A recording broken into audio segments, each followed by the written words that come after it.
So I want us to start by looking at the pathophysiology of tuberculosis. Of course, tuberculosis,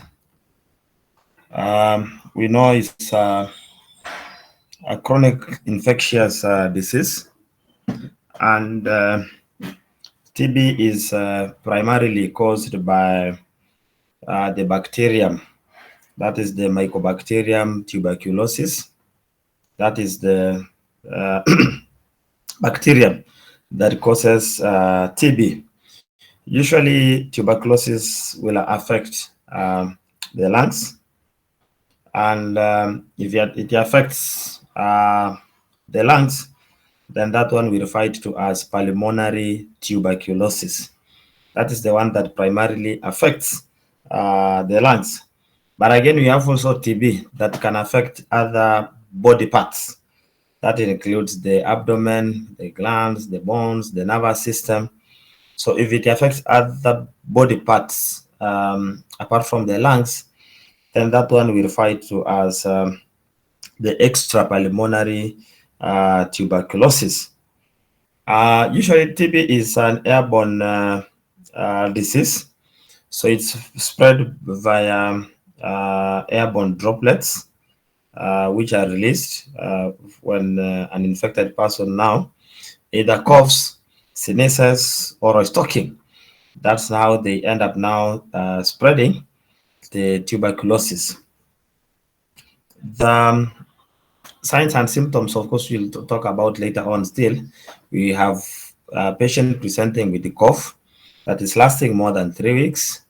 There is weight loss or anorexia.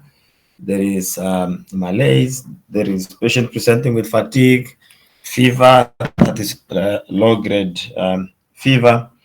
We have night sweats. We have hemoptysis, that is now blood-stained mucus, and also patient presenting with chest pains. So the etiology, usually, like I said, usually is caused by the Mycobacterium tuberculosis, which again can present in different stains. The Mycobacterium, the Mycobacterium tuberculosis complex, which has still different stains, but generally is caused by the Mycobacterium tuberculosis. And then you have the other lesser stains of tuberculosis, but that can easily still cause tuberculosis. We have different types of tuberculosis.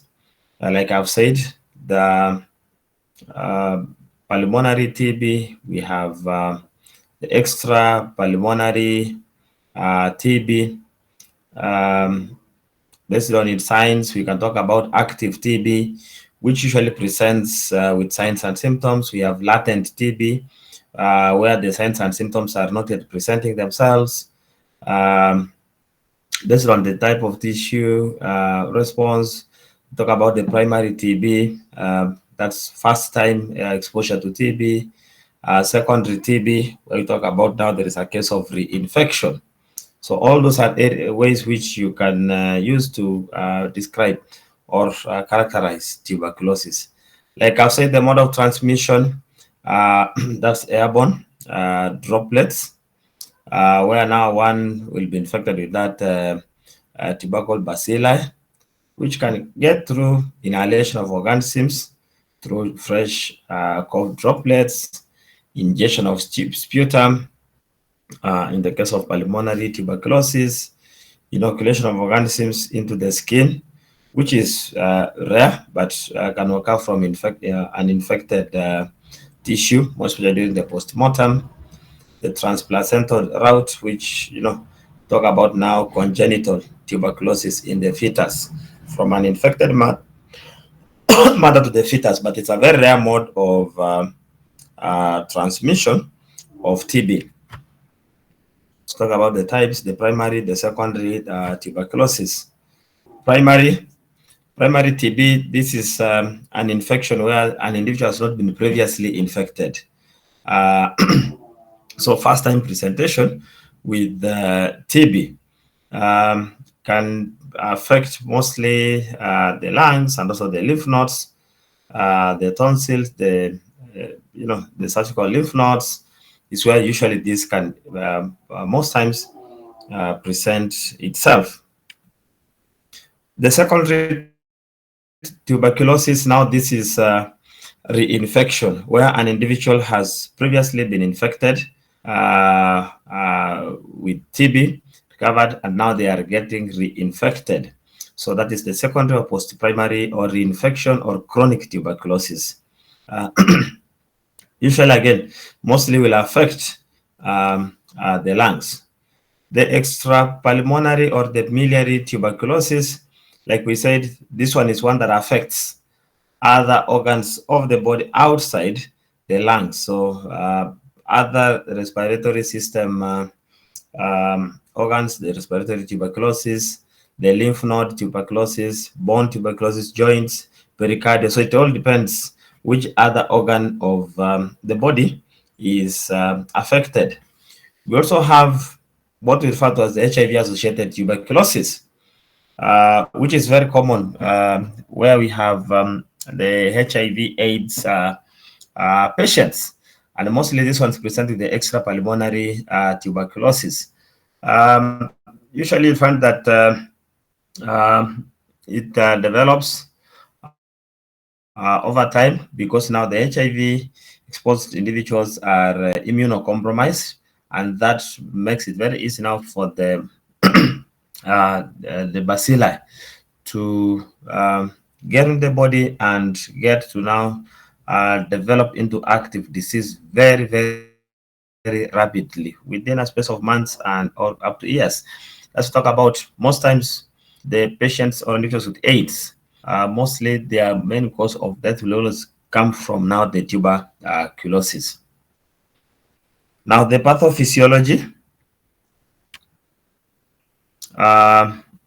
That's the pathogenesis, the evolution of the tubercle bacilli that causes tuberculosis. So once it gets into the body, it gets engulfed, the macrophages, and then from there, of course, now it gets to separate itself as it as it gets to multiply in the body. But generally, when we talk about now the pathophysiology of tuberculosis, it usually starts from the time of entry or initial infection, where now individual inhales and aerosolizes the droplet, which contains now the Mycobacterium tuberculosis. Once they inhale that droplet, gets to reach the alveoli in the lungs, where now that bacteria will be taken up by the alveolar macrophages. And of course, now the macrophages will start phagocytosing that tubercle bacilli.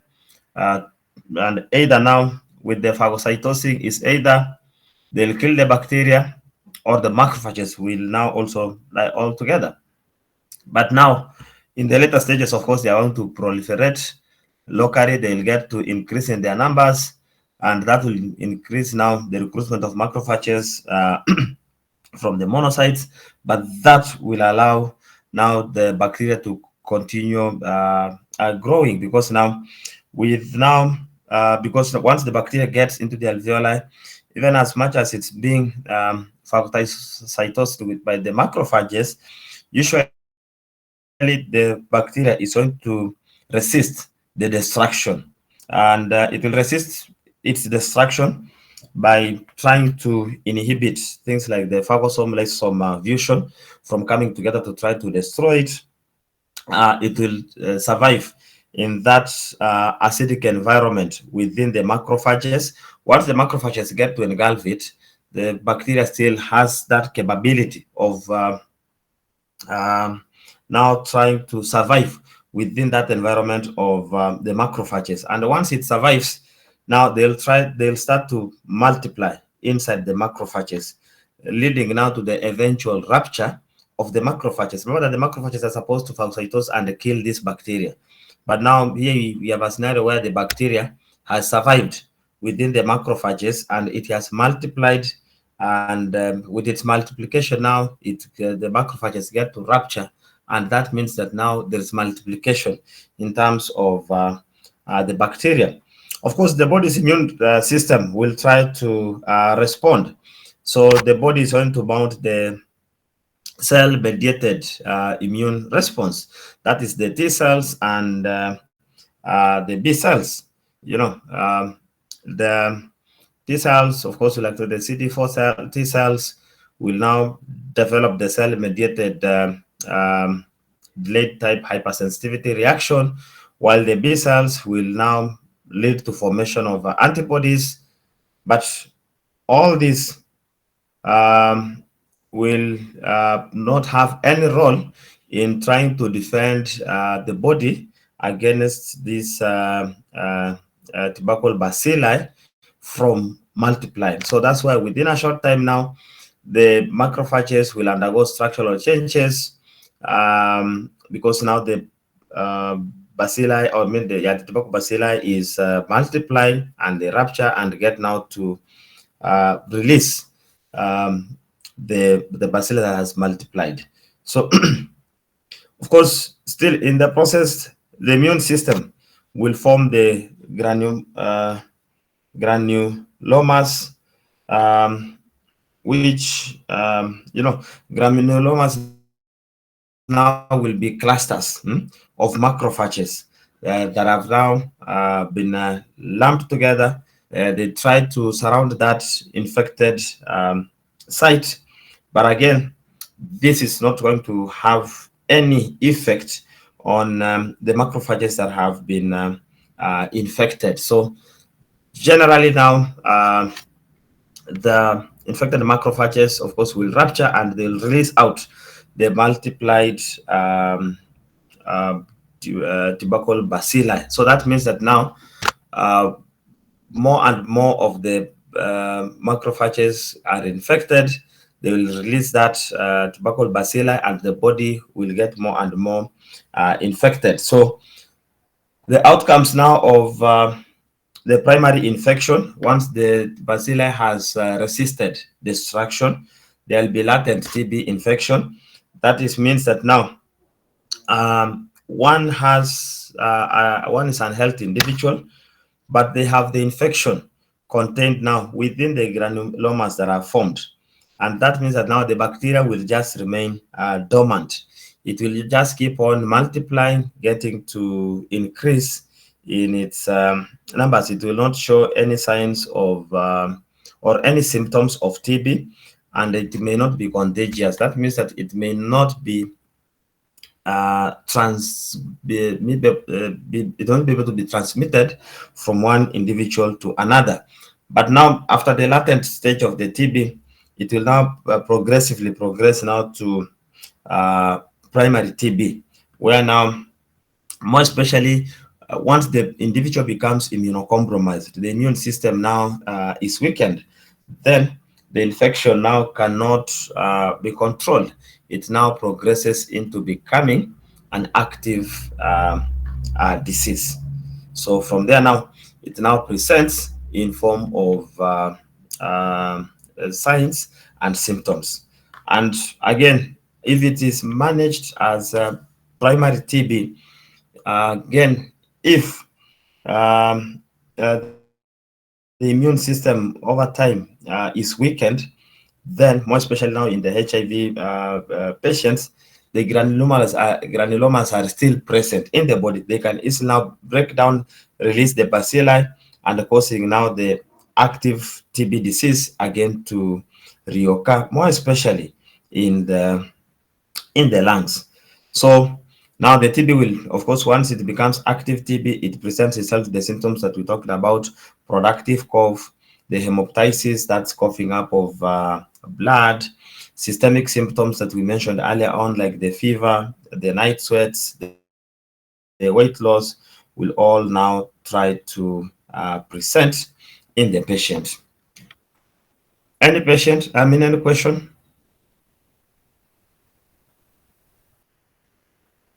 Uh, can extrapulmonary TB spread and cause pulmonary TB?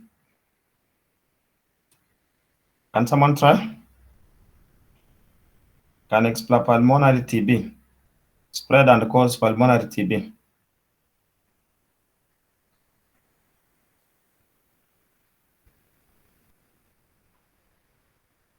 Anybody wants to try?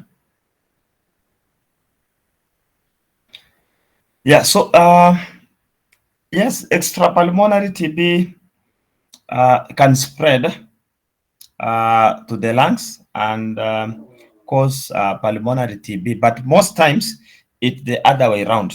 It's pulmonary TB that spreads and causes extrapulmonary TB. But yes, extrapulmonary TB can spread and cause pulmonary TB, but most times it usually happens the other way around. Pulmonary TB spreading and causing the extrapulmonary TB. So it's very less common for extrapulmonary TB to spread and cause pulmonary TB, but yes, it is. It can happen more especially in the immunocompromised patients, like those who have HIV/AIDS. It can spread and cause the other way, but most times it's pulmonary TB spreading and causing extrapulmonary.